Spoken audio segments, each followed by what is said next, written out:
Welcome back to Slightly Less Scripted, a CC podcast. We're here with 2009 graduate, Gordy Howe. Gordy, Awesome. welcome baback. Awesome. Thank you for having me. Thank you for the tour today too. Of course, no problem. I know this is your first time back in 13 years, 15 years? 13, 14, 15 years about. So yeah, it's been a while since I've been back. And we just took you on a site tour. What did you think? It was mind blowing. It's absolutely amazing and just inspiring to see how like nice the campus is now. Going through like the science wing, seeing the telescope, seeing the Blue Angel. It just makes me really proud to come back and be a CC alum. Good. I mean, first of all, thank you for taking time to come back. Obviously, you're busy and from out of state, so we appreciate it. I didn't give him a proper introduction either. He has previously worked at LinkedIn and now works at Reddit, right? Yep. You want to tell us a little bit about what you're doing right now at Reddit? Yeah. Currently, I'm a sales manager at Reddit, where I lead a team of sellers that works with B2B brands, advertisers and marketers that are looking to go to market and advertise on Reddit, reaching our 400 million plus weekly active users. So you basically work with like two of the largest, I don't know, are they social media platforms? What would you call them? Digital media platforms? Yes, I would say social media platforms. Yep, networks. Right. Yeah. And how has the landscape kind of changed since you started working to now? Like, how does the social media industry kind of looking? Yeah, I think it's been a pretty crazy transformation over the past 10 to 15 years, right? I think even in the last 2 or 3, we've seen a huge uptick in terms of AI, artificial intelligence tools that have helped with driving efficiencies, changing how distribution works in terms of how brands or how users are able to engage with each other. So I think like in terms of like the network effects, that's been like the biggest change I've seen. It's kind of like we've been trying to adapt with it here at the school with the addition of STEM and everything. So it's been a wild, 10 years. And I feel like maybe CC was potentially maybe even a little bit late to the party, but now we finally are kind of fighting against, what the public schools have had for a little bit. Exactly. Yeah. The pace of progress has been astounding. And I think it's one thing that, it's important to always keep in mind is to always like stay curious and then always be learning because things move so fast. And I think it's important to always, stay curious and be on the cutting edge of, what's relevant. Yeah. When you talk about, that, like that curiosity, that nature and stuff, take me back to your time at CC. Do you think there's anything that you learned from Catholic Central that has stuck with you into like your young professional career now, like creating a family and stuff like that? Yeah, absolutely. I think Sean and I were kind of chatting about this a few weeks ago when we were planning this visit and planning this interview, was just kind of thinking through like what are some of the fondest memories I had coming back to my time at CC. And I think the common theme that always came into play was just the people and the community that you're able to build and surrounding yourself with great people, right? I think a lesson that I've learned and that's kind of carried through my career is at the end of the day, you become the average of the 5 people you surround yourself with. And it's really important to kind of build this network or your own personal board of directors, whether it's mentors or peers, to help support you throughout your career. And I think that's one thing that I took away from my time at CC is that you are able to build those friendships, find those mentors, whether it's through teachers, through peers, through coaches, and really lean on them to support you, whether you're working on being the best athlete on your sports team or being the best student in your class or working on a project or competition. I think having that support system and that network is something that's really foundational for your career and for success. Gordy saved my butt many times in AP biology with Mr. Baker. There were plenty of days where I didn't understand the lecture at all. And I would call Gordy and I'd be like, do you understand what he wanted us to do tonight? Because I didn't get any of that. You remember those? Yeah, I think those were the days where we may still have landlines, right, Sean? Yeah. Yeah, now the kids can transfer information a lot more easily, probably to the annoyance of the teachers, as things can get around really quickly now. Exactly. Yeah, I was gonna say you touched upon AI. It can probably be something that it's so interesting because it's such a powerful tool, and it's obviously where there's a lot of investment and the future is going towards right now. Mm-hmm. But then it's almost like a disruptive insight for the students and for the teachers, because it's like, how do we adapt this new technology and almost help kids, because there's importance to learning the way, like, I would say that we did in terms of like, hand to notebook and paper. Yep. But there's also so many more opportunities now with technology that the kids also have to be aware of. I mean, is that something that, you've seen working for these massive corporate companies where you have to be technologically advanced? Yeah, I think, AI tools are great in terms of driving efficiency, democratizing access to information. I think it's wonderful tools that's really going to amplify, right? Like everyone's future, unlocking a lot of potential. But I think one thing that's just really important to always remember and think back to in the world of AI, when there is so much access to information, and whether you're on ChatGPT or Gemini or Claude, you're going to get a lot of the same responses when you submit a query or ask a question. It's really important as an individual to not lose sight of critical thinking and having your own unique perspectives or point of view. And that's something that I've found that for folks that are adapting well to AI is that they are still thinking critically and constructively and not forgetting how to like build off their own trend of thought, and not relying too much on just like AI slop or things like that. So I think it's like for students, I think just very important to kind of continue remembering to like have that type of like critical thinking. Yeah, and I'm sure you could probably also touch on like the importance of relationship building and networking. Like you may be able to get a lot of things from AI, but also like, maybe if you're sending an email or something, I think sometimes people can tell when it comes from AI, and it might deter someone from reading it just because they're like, oh, you didn't take the time to actually to write about it. Is that something that you've seen maybe, in the professional side of things? Yeah, I think personalization is still very important. I think using AI to do research and being prepared is always great, but I think still in kind of the profession I work in, sales, like still having those in-person relationships or in real life events and meetups like is still super, super important. When you talk about, being a sales leader for these companies, because I think most people probably don't realize, how did these social media companies actually end up making money? What are you selling? Like what's the pitch to other brands about the platforms that that you've worked for? Yeah. So in terms of like the media company and media space, especially in digital marketing, you really sell outcomes for marketers and brands. So typically, as a platform, you have a user base or an audience that's reachable for a company to engage with. So for example, if your brand is Coca-Cola and you're trying to reach a audience of Gen Z users to pitch a new product or a new promotion, right? You can go on to networks and brands and target these audiences through their interests, through the communities that they belong to, through keywords potentially as well, and serve them ads to promote your products.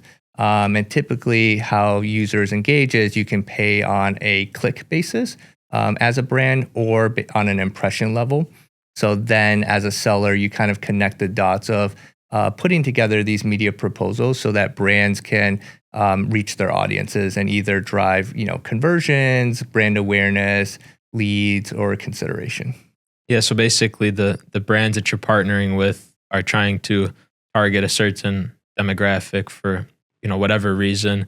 And then that's how these social media companies actually end up making money from their platform is by selling those advertisements basically, right? Yep. Would you say that's the main form of revenue for most social media companies?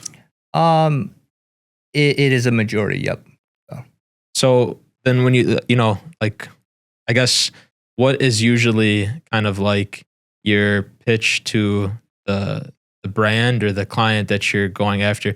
Does it really depend on what they're trying to do? Because you talked about like, click through rate or like how much conversion that they're doing. Is a lot of it outcome based in terms of like, hey, if we drive this much to your website and you do this much in sales, this is how much we think it's worth? Or is a lot more of it impression based where it's like, we just want this advertisement to get seen by as many people? Or does that really just depend on the campaign that they're trying to run? I think it ultimately depends. And I think this is where I like discovery and having conversations is super important, is it depends on the goals of the client, right? And the initiatives that they're looking to drive. A lot of times, if you're focused on brand awareness or brand recognition, clients will focus on reach or impression. So you would run certain campaigns that focus on maximizing the number of impressions that we can serve or the number of users that we're able to engage with. Whereas when you think of clients or customers that are focused on conversions or lead generation, then it's more on return on ad spend or the cost per lead or cost per sign up that they're looking to drive. So then you would calculate that through media planning of like, hey, if you are investing $50,000 for this campaign and we are looking for a return on ad spend of 4x, then from a revenue perspective, we're expecting to drive $200,000 of net revenue for that customer. So that's kind of like how these media plans and strategies go into place. I just thought of something. We're talking about the esports assembly match, right? And obviously I know that all the different platforms, there's different, what do they call it? Different CPMs, cost per impression, depending on which platform it is. But like, I wonder, kind of what's your take on like, what's the difference between, that like paid advertisement and that organic viewership that a lot of the algorithms can drive? Do you see that companies tend to do something organically, and then once they see that the algorithm is pushing it, then they pour fuel on the fire and pay for an advertisement? Or do you see that they're completely like different segments? So like, Coca-Cola is doing their organic stuff 24/7, and then they're doing select campaigns that are trying to drive certain objectives for them. Yeah, it's a very interesting. I consider that a bit of like earned media as well. So when you do have like, I've seen some of the esports like reels go viral and driving like millions of impressions. That's what I consider a lot of times like earned media. And what a lot of brands actually will do is kind of calculate, right? Like if that was a paid media campaign, like how much like would that have cost for us to run something like that? That was going to be my question. Exactly. Was like, 30 million views on Instagram. What does that kind of equate to if you had to pay for it? Yeah. I mean, I think if you looked at like an average CPM on Meta, it could range anywhere from, I would say, $3 to maybe $10. So you would just back that into the millions of impressions that you serve. And you could kind of back that into like the equation of like how much it costs.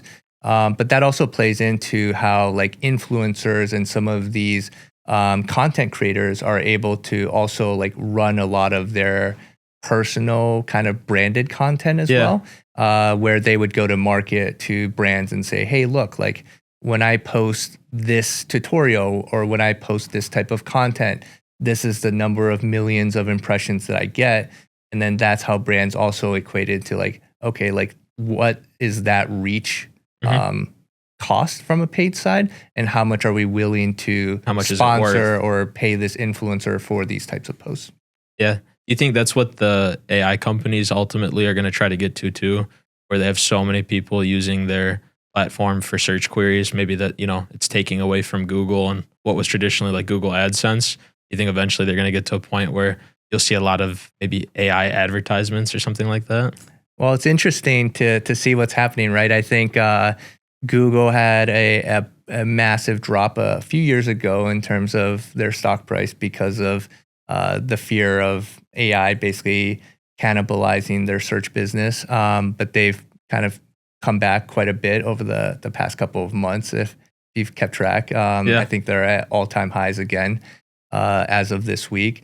But I know a lot of the LLMs are also starting to test advertising within like ChatGPT, for example. OpenAI is starting to test that natively within their product. But I think it's still too early to see where, Because I know Google, I think recently had that transition where when you type in a search query, it would also give you the AI overview if you wanted to from Gemini. Mhm. I think that was probably a large part of like, they're like, hey, Google can still be the place you go to search things. Exactly. It's all about where you can capture attention. Yeah. I was going to ask you some questions about, going on from CC and into college. You went to Johns Hopkins? Yep, Johns Hopkins. Johns Hopkins, Yep. sorry. I have a student there right now from the esports team, Ian. So if you're watching, I'll say shout out and say hi to you. That's great, yeah. But how did you like your time there? Really enjoyed it. I think growing up in Michigan, Johns Hopkins is in Baltimore, Maryland. So it was the first time I really moved away from home. So definitely taught me a lot of like independence, staying disciplined and just like having more, I'd say like rigor to my day to day, to be able to like stay up to date with my coursework. It was really eye opening as well, just to kind of expand and open up my horizon a little bit in terms of the different types of people I was able to meet, a larger like international crowd that went to Johns Hopkins. So it was a really, really good experience for me. Did you feel prepared from, going to CC to that transition? Did you feel like CC prepared you well for college? Absolutely. I think one of the great things about Catholic Central and the programs we have here is, one, it teaches a lot of discipline. So staying on schedule, staying on top of your coursework, being surrounded with like-minded humans as well, right? I think being surrounded with very motivated people, whether you're on a sports team or the robotics team or the esports team or drama club, right? I think what's really unique about CC is how passionate people are with what they're interested in. So I think those two elements really help prepare me for the next step in my life journey or career journey. I always tell people that Catholic Central, we were talking about it a little bit before recording, Catholic Central really kind of feeds into that drive and desire, I think, amongst different groups here, where no matter what you were interested in, as long as you had a drive, as long as you were motivated to achieve here, I think you were respected. It could be on a field, it could be in a classroom. You saw the jocks kind of hanging out with the kids who were good in class and vice versa. There was always that level of respect. And I don't think that that's necessarily at every school. I contribute that to something that is uniquely Catholic Central. It was interesting that you brought up that point because I think, I could be wrong, Sean, remind me, I think Nick Petrucci brought up a very similar point in his podcast, which was when he got into the real estate industry.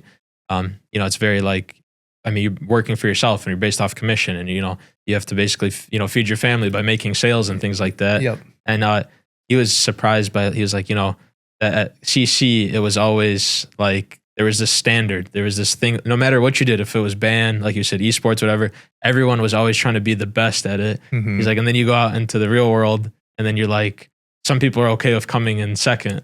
And he was like, it was like eye opening to him. He was like, because I was stuck at this place in high school where coming in second didn't mean anything. Yeah. So you kind of shared like a similar sentiment. Definitely a standard of excellence, right? Yeah, that's what we kind of preach here. Yep. You have a unique perspective too, because you went to Novi for a little bit. Yep. So I went to Novi my freshman year, and I think at the time my father and mother and I were just kind of exploring this wasn't like the perfect fit for me. Like, what are some other like options or schools we could go to? And we knew CC had a great sports program. I was a baseball player. And we were able to meet Coach Walters, Kevin Walters, who I heard is retiring this year. Yes, So yeah. congratulations, coach. But I still remember like the summer of my freshman going into my sophomore year, coming to visit CC for the first time and just falling in love with the place. I met Mr. Collins with my dad, and he gave us a tour of the school. And that was, one of the best life decisions I was able to make. So coming to CC and transferring in my sophomore year. Yeah. I did not go to Novi High School, but I went to Novi Middle School or Meadows, whatever it's called, the blue building right on the street. Yep. I've been in the same little 3-mile circle radius for like 15 years. Yep. Did you grow up in Novi then? I grew up in Novi. So my wife and I are actually visiting for the first time together in like 15 years, as we kind of mentioned earlier. Yeah. I was going to bring her around our old house. So I grew up right next to Novi Woods. Like kind of by where the Novi High School is as well. So lived here for most of my childhood. And then, it's made the move out to Cali. Made the move to California. I haven't been back in a while, so it's good. Which we're all probably jealous of. So it's probably beautiful. Yeah. What's your favorite part about being in California? Weather. Weather's up there, definitely. It's hard to beat. But I think the biggest, thing that excites me about California is just the people, and the energy around innovation. So whether it was, when we were growing up, the internet boom,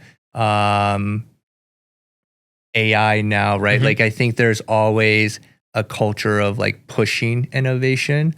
And you feel that in terms of, the companies you work with, the friends and the peers that you connect with, just the people that you're surrounded by. There's that culture of innovation, and kind of pushing the limits a little bit. So that's the one area that I really appreciate out of California. And it's just like a culture I've really adapted. Yeah, you've mentioned it, that, staying curious, staying innovative, it's all things that are like really important to you. Would you say you like the kind of the industries you're in are like exciting, and you're probably not doing the same thing every single day? You're probably like being able to change and kind of be adaptable. Exactly. Yep. So even though I was at LinkedIn prior to my time at Reddit, I was at LinkedIn for 8.5 years. I probably had 5 to 6 different roles. And what was really exciting is within these companies, when you identify problems that need a solution, as long as you're proactive and have a strong perspective or a POV or a plan, a lot of times you do have the flexibility to go solve those problems on your own. So I think that's one element that's been really kind of a fun part of my journey in my career, is being able to identify problems or challenges and then looking and putting together plans to find solutions for them. Did your college degree have much to do with what you're doing today, would you say? So that's a great question. Taking a step back, in college, I actually studied public health. So I went to Johns Hopkins with the intent of becoming a doctor or a dentist, and actually was planning to go to take the MCATs after I graduated and go into medical school.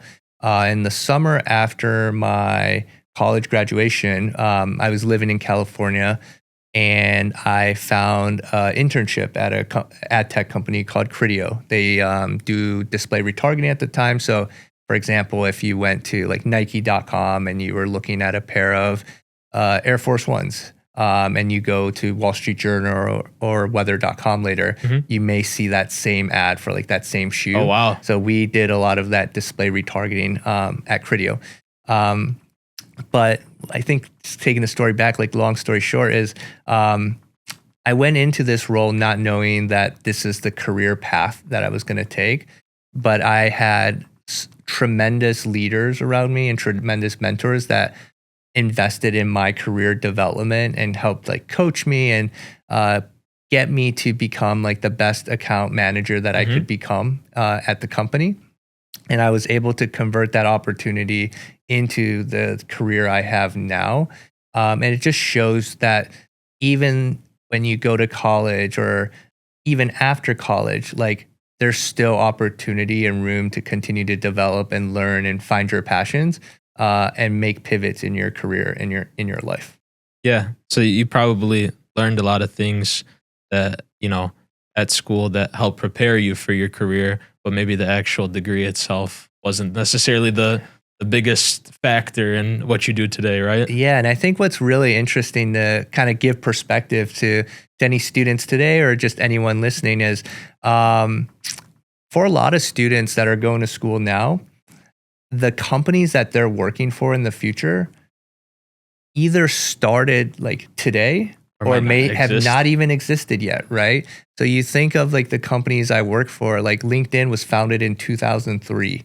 Reddit was founded in 2005, the same year that this campus was open. Yeah. And if you were to ask me in high school, like, where are you going to work one day? Like, you wouldn't think of like, oh, I'm going to work at this internet tech company working as a sales manager, right? So I think it's really important to always just have that mindset of like remaining like in a learner's mindset or like staying curious and always like adapting, because a lot of the jobs in the future, like we probably can't even envision what they are going to be like today. That's something our athletic director started to say a lot during COVID was remain pivotable. Yeah. Just get ready to pivot because you don't know what's coming. And I feel like the past 5 years, that's been more and more true in the case.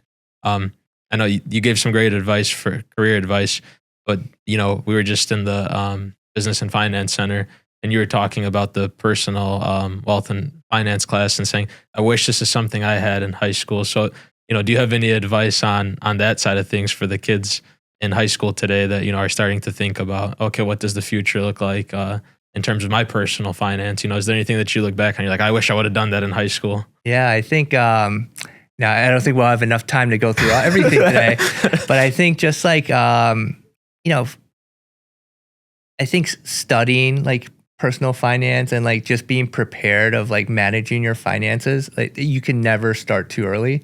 I'll admit, like I didn't focus or even like look into it until I graduated from college. And I regret that every day. Like I kind of wish I started as early as high school because of the power of compounding, right? I think like the earlier you start investing, whether it's just putting a few dollars away into like an S&P 500 fund, that's going to carry so much weight because the most valuable asset you have is time, right? And the earlier you're able to invest, the more you're going to be able to compound and set yourself up for success long term. Sean, I saw you looking before I asked that question. Did you have one? I don't remember. Okay. I saw you look over at me and I was like, oh, oops, sorry, I might have cut him off. No, but I mean, I think I would share Gordy's sentiment on that quite a bit because, you know, you kind of, I think that in high school, you always have that mindset of like, oh, I'll worry about finance when I have money because I don't have money right now, you know, but it's like he said, you can really never start too soon. And just having a few dollars actually can go a long way. And I think that's something that our students are learning now in business and finance courses when they're setting their budgets for things. They have to go out, you know, they do a project every year. They have to go out and they have to find, you know, an apartment. They have to, I think they're given a salary, a starting salary of like $40,000, I think. And they have to go find what car they're going to buy, like an actual car on the lot of what apartment they're actually going to live at. And they have to provide the receipts for these things. And when I hear about this project, I'm like, wow, I wish I would have done that. Yep. You know? Yeah. I've got one more question that has to do with career, something I noticed on your LinkedIn page, and then I'll switch over to two final questions that we ask all our CC grads. But the question I had was because I saw that for a little bit, I think I want to say at LinkedIn, you work with like finance tech and like crypto in terms of sales. What have you noticed? And being on California, you probably get to notice it a lot more. What have you noticed about the crypto industry recently? And like, what do you see for it going forward? Is that something that is still blossoming, or have we kind of seen the cap of that? Yeah, I think that's also a question we could probably go super deep on for an hour. Yeah. But I think, you know, with crypto, it's very interesting in the sense that it's it's cyclical, right? So I think right now we're going through a bit of a crypto winter where, the overall market is kind of going down or losing a bit of steam. But it does seem to always consistently come back. Bounce back. I would say being in the Bay Area, like obviously like AI has taken a lot of the oxygen out of the room and a lot of the hype. But there is still a lot of building being done in the crypto space. I think like you continue to see like ETFs popping up every single month, right? I think there's a lot of applications around stable coins and a lot of like interesting projects that are being done. So I think that long term, like, don't quote me on this, but I think like there's still a lot of like momentum and energy being around crypto and fintech as a whole. But yeah, I think that's cool. What's going on. Just wanted to get your take on it because I know me and Sean, I mean, there's a few of us here at the school that we talk about it. We talk about it quite a bit. We just mess around with the technology. I mean, obviously, as the esports coach, that makes sense. Yeah. So, what's been the biggest application for you guys in the crypto space outside of like investing? Great question. For me, it's all personal finance, really, right now, driven. I just see it as the building blocks of a lot of things. Like when you mentioned earlier, we may not know the companies that we're going to be working at as a high schooler now, where he could be working. I feel like that's kind of where we're at with crypto too. We may be putting money into coins that we don't actually understand the full weight of their application yet, and how diverse they could be used for what we're doing in the future. They could be the building blocks of certain entire industries. Yeah, and I think that the technology behind the blockchain and tokenization of things makes a lot of sense for like other things that we haven't started necessarily to use it for. But I also kind of agree with you. Like, I don't think we know which tokens or which coins are going to be used in the future. It's almost like that part's a little bit scary because maybe the stable coin of the future hasn't even been created yet. That's a very like real possibility. But I could always see things like, one of the first things I remember thinking about when this kind of whole crypto boom came out in the blockchain, I was thinking that'd be really smart if we did like social security numbers that way or something like that, where like ID cards were issued on a network. Basically, it's kind of interesting. And now you get an actual any sort of authentication copy. If it's on the blockchain, you can authenticate things a lot quicker. So and that would be almost like an analogy of like in the trading card space, there's like authenticators, right? You can get something like a graded PSA 10 or whatever. Like I could see crypto being like that for things. Yeah, I think the risk of not being involved is probably potentially scarier than being involved in it. Yeah, that's a mantra for a lot of venture capitalists, right? If I lose my money, you only lose it 1x, but if you don't invest in the right company, you miss infinite x of gains. So. FOMO is very powerful. Yeah. I can't remember. I feel like I saw somewhere that you did some VC or work with VC for a little bit.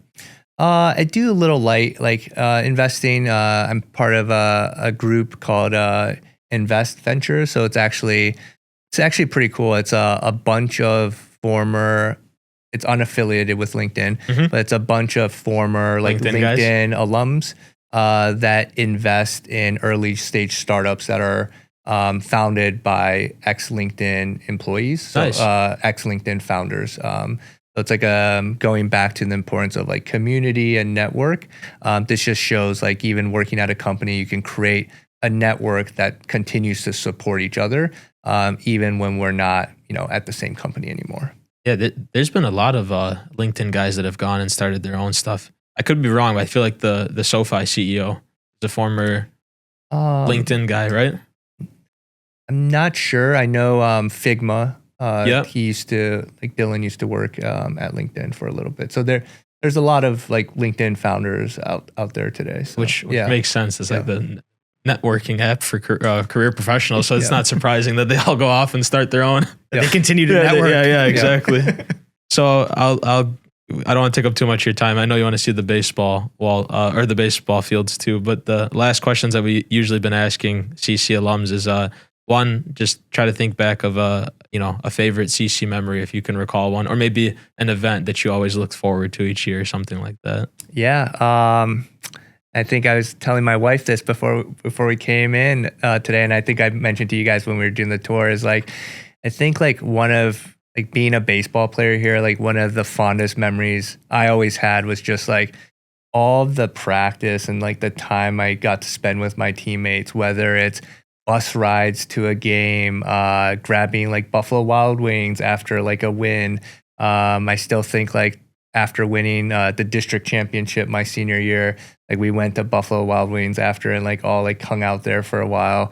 I think even just like some of the harder stuff, right? Like now in California, like all the baseball fields like are pristine, like sunny year round. Yeah. But like growing up in Michigan, I remember when we had to like shovel snow off the field or the warning track so we could play a game, or doing tryouts in the parking lot, or taking batting practice or pitching in the gym. Like that always brings a smile to my face, and those are like memories that I'll never forget, and I'll always carry with me. So yeah, what were you telling us that you guys were taking ground balls in the what I guess is formerly the parking lot, but now is the STEM building area? I think the STEM building's a little better use of the space than us taking ground balls out there. But Tommy Sarter said when he was on the show, he said, "Hey, there's a giant plane where I used to park. What's going on here?" Yeah.